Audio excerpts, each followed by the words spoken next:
All right, so we are going to do a follow-up review on this.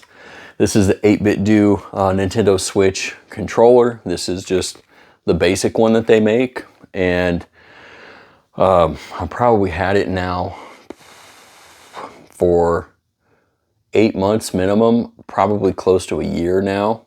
And I purchased this because my other Nintendo controller, the official Nintendo controller, actually developed stick drift, and so I needed a new controller, so I purchased this.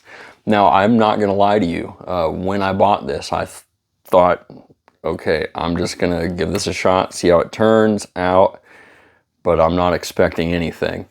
I expected this thing to fail on me within the first month or so, just like a lot of the other aftermarket Nintendo Switch products that I've purchased in the past. However, here I am, close to the, year mark or wherever it is, and no issues at all. Thing still works great, no stick drift, it feels ergonomic. It literally feels like I'm using an official product.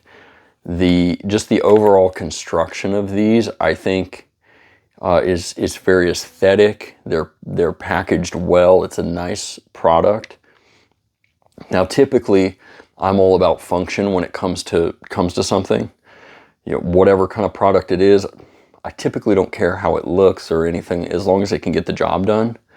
But when a company does go above and beyond to create an item that is aesthetically pleasing, that just seems well packaged, refined, and just of a higher quality than other competitors.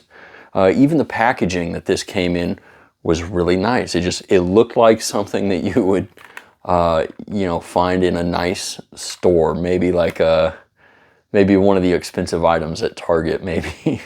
But I really appreciate that. I think it's fantastic. I mentioned in another video too, some people talked about how they didn't like that it didn't auto wake the Switch. And like I said, I know I already mentioned this, but you can get around that real easy. You just hold this button down for a second.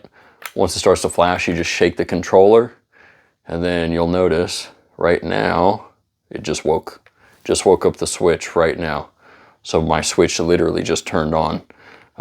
So that's not actually a problem. You just have to do it a little bit differently than on the official Nintendo controllers. But I really love this thing. I know it's available in other colors, and I'm probably going to end up buying a couple more controllers just so I have some more. But, this is the most basic option that they offer, and it still feels great. It still feels like a refined, high-quality product. Good texturing on the handles, good texturing on the rest of the plastics that are used. The buttons feel solid. Now, the only complaint, literally the only complaint that I can even come up with for this is the joysticks. They have absorbed a little bit of dirt. I could probably clean them up, but whatever it is that they use on these to create the rubberized surface, they have absorbed a little bit of dirt and grime, which has caused a little bit of discoloration. You'd really have to look close, but that's honestly the only thing I can think of, and that's just if I was to be digging deep and being critical. Other than that, fantastic product. Absolutely love it. I will absolutely buy it again. And if you're on the fence about it, I have no complaints. I have no reservations recommending it to friends or family or anybody else. So if you end up with one of these, I hope you enjoyed as much as I have. And until next time, I will see you online.